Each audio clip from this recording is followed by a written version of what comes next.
Welcome back to another episode of Saturday Huddle and SEC season preview. I am joined today by John Nabors, who is the owner of Inside Arkansas and the host of Locked On Hogs. How are you doing today, John? How is SEC media so far? I am rolling today, Emily. It's the way that SEC media days has always been. Is just a fun, family reunion of all the people that you enjoy seeing, but you get tired of after a while. But no, it's great. It's kind of the unofficial preseason exhibition, whatever you want to call it, of SEC football. But it's talking season, so it's always great. Yeah. A reunion seems like the perfect way to describe it, I imagine. So that's great. And I really appreciate you taking time out of your week to preview the season with me. It is nearly upon us. It is coming up very quickly, and I know people are really excited. So I'm excited to talk about the SEC with you today. And kind of just to kick things off, and from your own perspective and to get your own opinion, what do you think is the biggest off-season story, or what are the biggest off-season storylines across the SEC? I don't even think it's a question. It's about Lane Kiffin going to LSU and the Ole Miss angle in all of this, because I think most people at the end of last season kind of felt that there was something brewing between LSU and Lane and him leaving and all that. But it was like they were in the middle of a playoff run. So it's so strange to kind of go through all that. And then to see the way that it played out, and then for it to happen, and there was after effects. Like there was kind of shots being taken. There was like, no, you can't do this. Any coach that leaves can't. It just was such a classic college football nonsensical story. It's just so weird. That's what makes it great. But to me, that's kind of the biggest thing, because you don't see that very often in college football, at least nowadays, where head coaches, highly successful head coaches, leave one program to another program in the same conference. It just doesn't happen very often. So to me, that's the biggest storyline. It's unfortunate that LSU goes the last day, because I think people would love to. They should have made LSU and Ole Miss go the same day. Like, they just would have been so perfect for all of the content. But to me, that's kind of the biggest story. That, and just a lot of new faces and a lot of new coaches in the SEC as well. Yeah, absolutely. It's really hard to ignore that storyline. I imagined that would be the answer for many people. If I asked that exact same question, it's been really difficult to ignore. And of course, people can't stop talking about LSU versus Ole Miss in the upcoming season, and that game in particular. So lots of excitement around that. And to kind of take a minute to talk about Arkansas, what is that outlook entering the season? Can't believe you're asking me about Arkansas. Of course. Let's talk about Arkansas. Yeah. No, it's funny because, I grew up a Razorback fan. I'm from Fayetteville originally, went to the U of A, and it's been following Razorback football my whole life. And I hate to keep saying this because it is more of on a negative side, but it's just a reality where I feel like this is the least excited the Razorback fan base has been about Razorback football going into a season. Now, a lot of that has to do with just the fact they haven't been very good. Hey, losing usually can do that to a fan base. But all it takes is winning a little bit to kind of get everybody back. But it's just a weird time. It's just a very weird time where you don't really have a coach in Ryan Serfield, who I like and I think can be really good at Arkansas, but, he wasn't this sexy hire. He wasn't a guy that went into the portal, and they did some good things in the portal, but they didn't really get the sexy big-time names that really drove it. And it's kind of the same thing with the quarterback position, where we all know the quarterback position is the most important one in football, and they don't really have a sexy situation there. So it's just there's not a lot to really get people fired up, or I almost feel like I'm having to convince people here. It's like, no, Arkansas does play football, and they're good, and they might be good. It's a very weird time, but it's mysterious. And I think with mysterious types of games and types of programs, it can really make for chaos in a good way or a bad way, depending on how you're looking at it. But I think with Arkansas and this tough schedule for this first year, it could be one that really sets up for fans to be pumped about the future, or it could be just same old, and any fan that you even have right now, you end up losing because they're hanging on by a thread.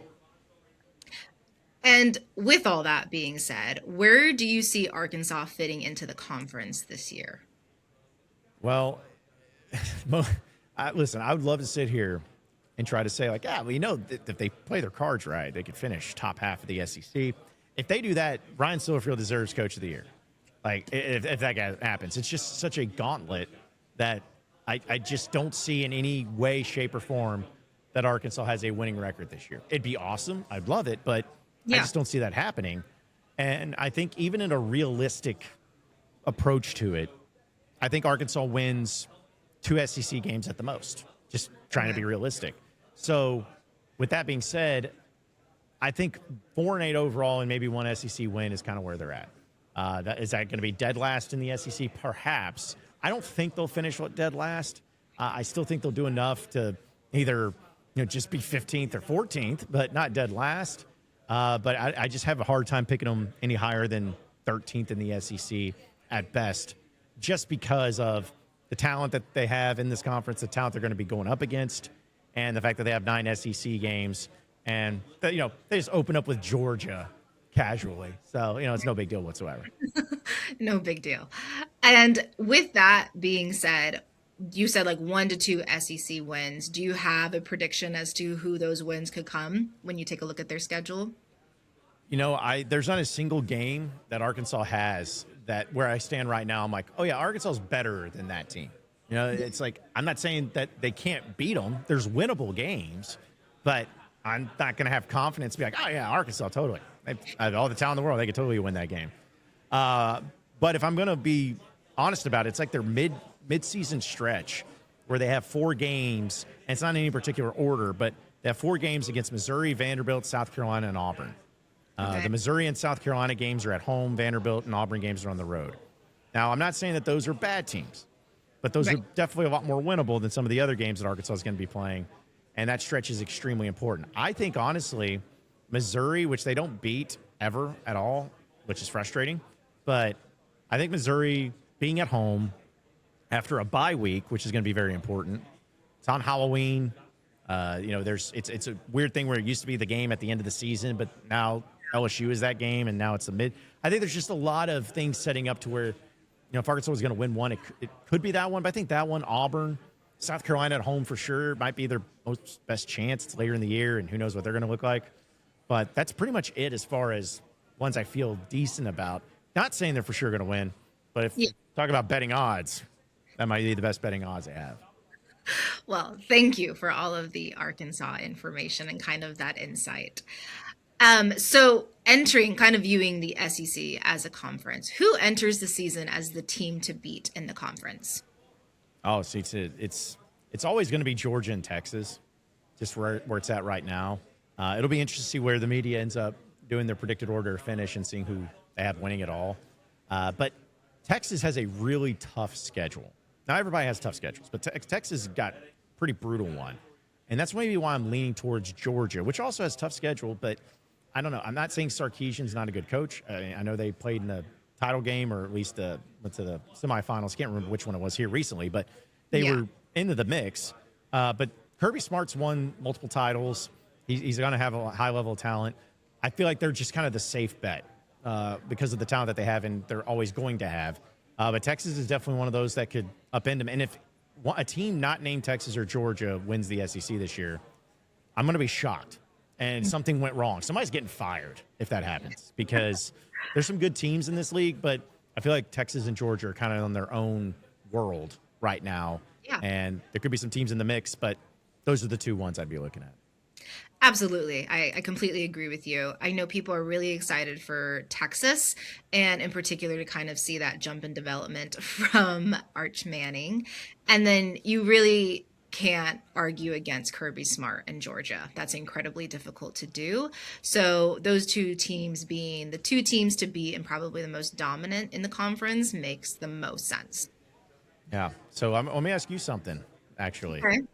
So, because you're on the West Coast, right? I am, yes. Okay, so you're a West Coast girl.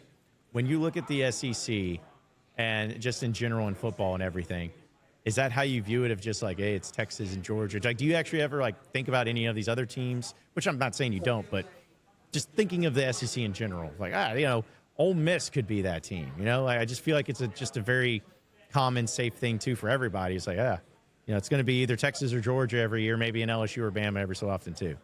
Yeah. So me personally, I mean, because I love college football and grew up on it, Texas and Georgia are kind of more so like the new form of thinking because for a long time it was Alabama. And, there's been other teams that have been electric to watch and other teams that have been really interesting and fun. I do keep up with Ole Miss. I'm excited for their season to kind of see how they're doing post Lane Kiffin.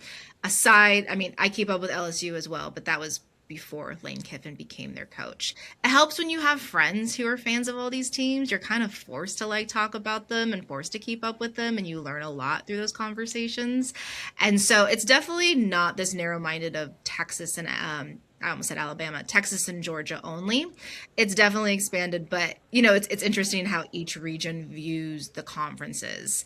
And Georgia is probably, for most people in other regions, probably always at the top of the list.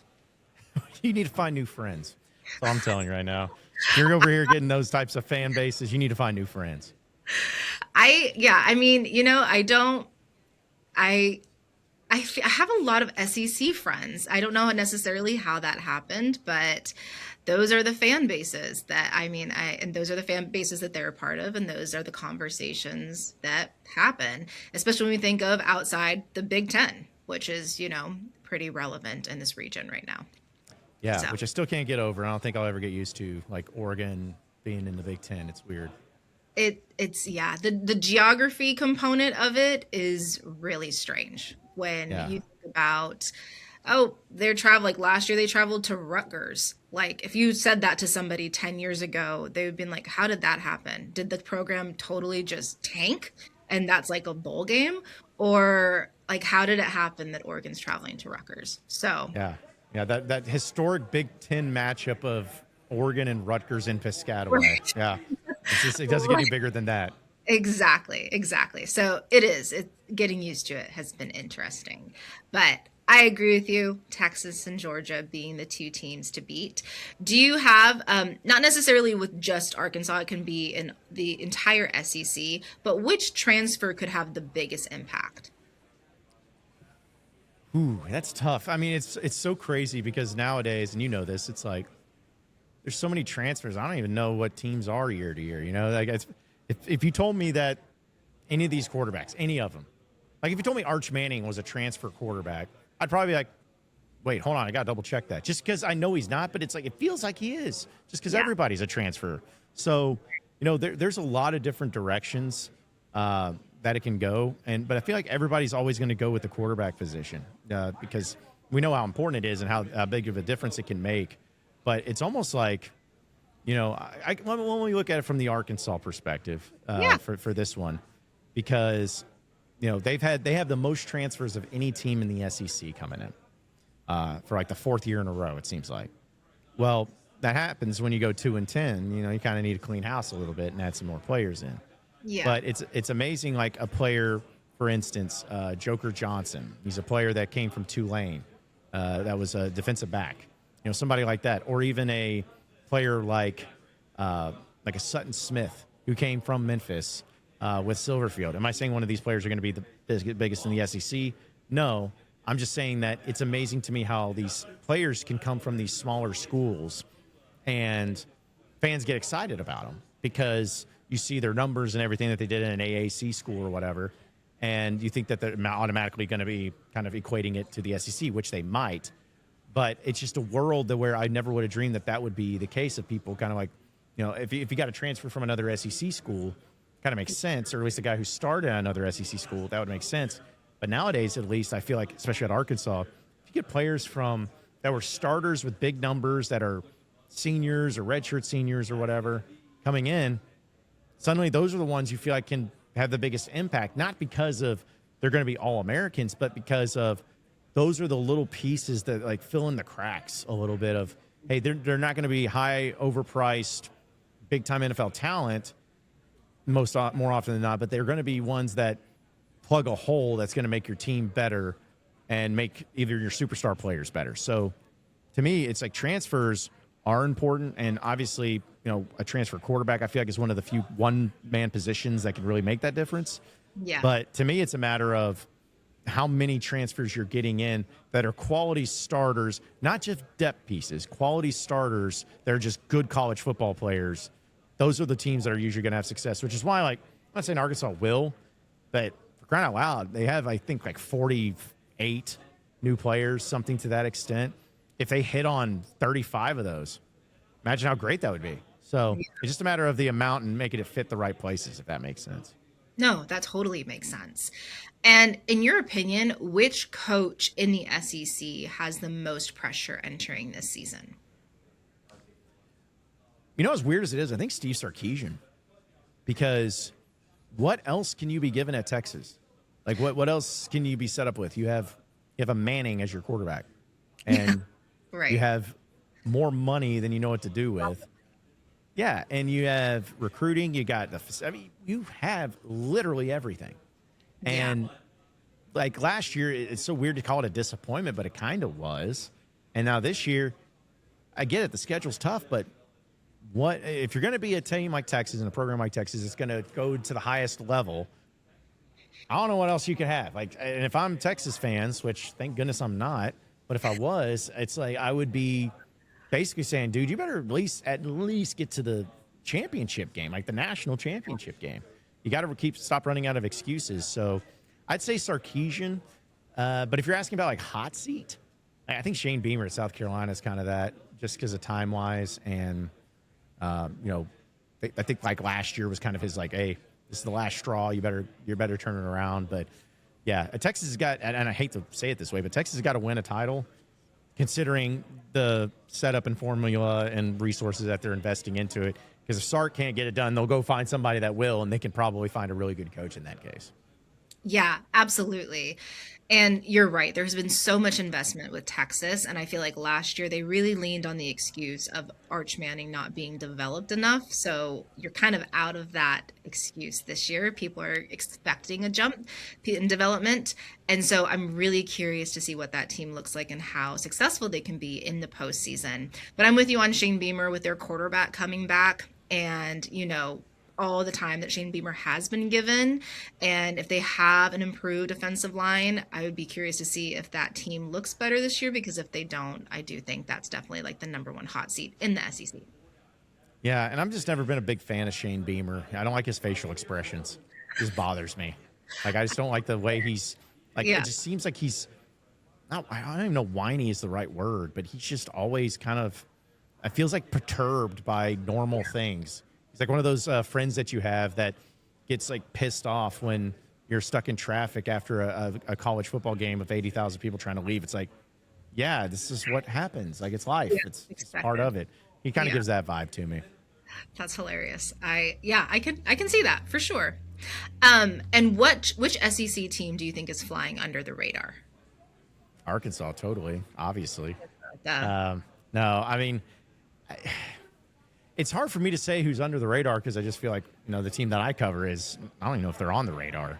But the team that I think that is always, I don't want to say always overlooked, but one that should be good is like a Texas A&M type of situation where they were good last year. Yeah. But I don't feel like they're being talked about very much, at least here at Media Days, comparatively speaking. I'm not saying they'll like win the title, but I could see them kind of having another year similar to what they did previously. And possibly, maybe doing something like a replication of that, maybe. I don't know. It's a weird – because I hate the Aggies too. Like, they have too many traditions and weird stuff. But they do have a lot of things similar to Texas where they should be successful. So I think maybe like A&M. I'll go with A&M. Maybe one of those teams that could be weird and, I don't know, chant their way to a title appearance in the SEC or something like that. I don't know. Yeah.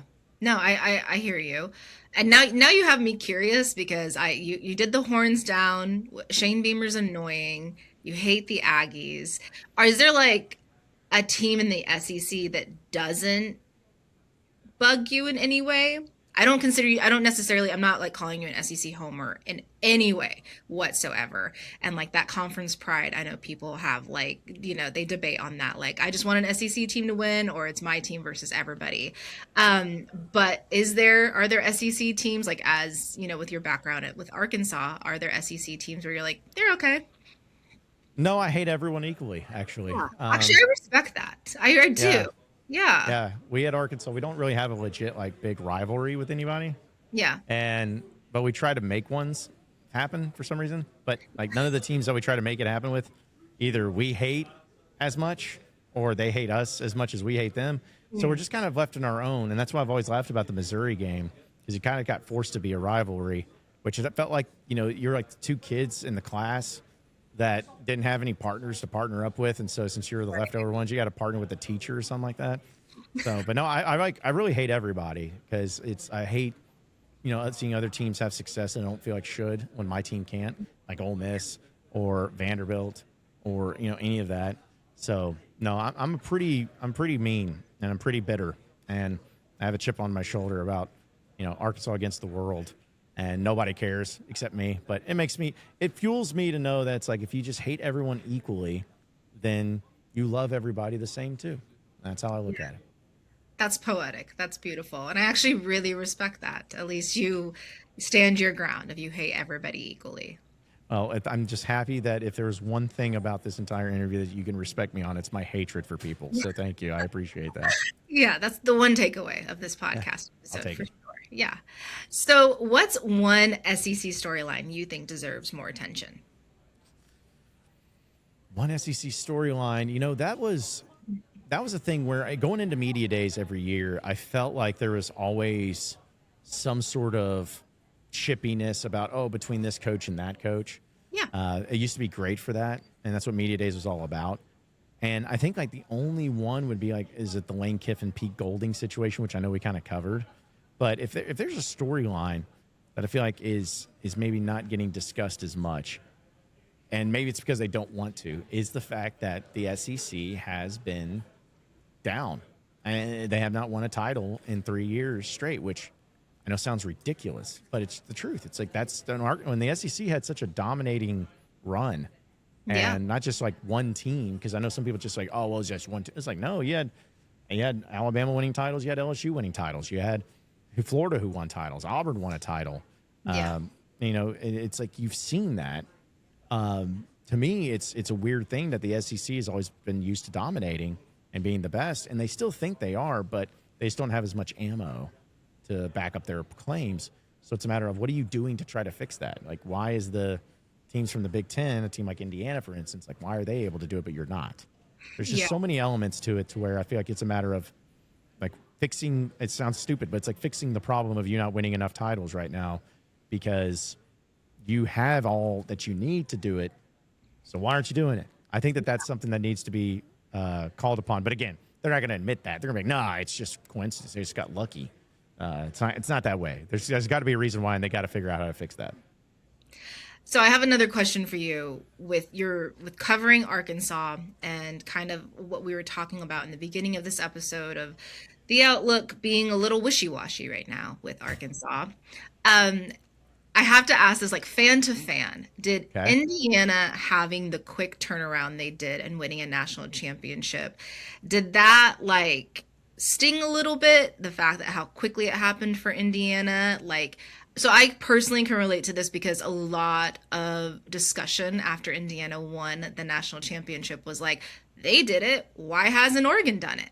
And I feel like so many teams kind of related to that. They're like, why hasn't my team that has consistently been good, but not good enough, or has, consistently made it in the postseason far enough, but can't get over that hump or can't win that one game?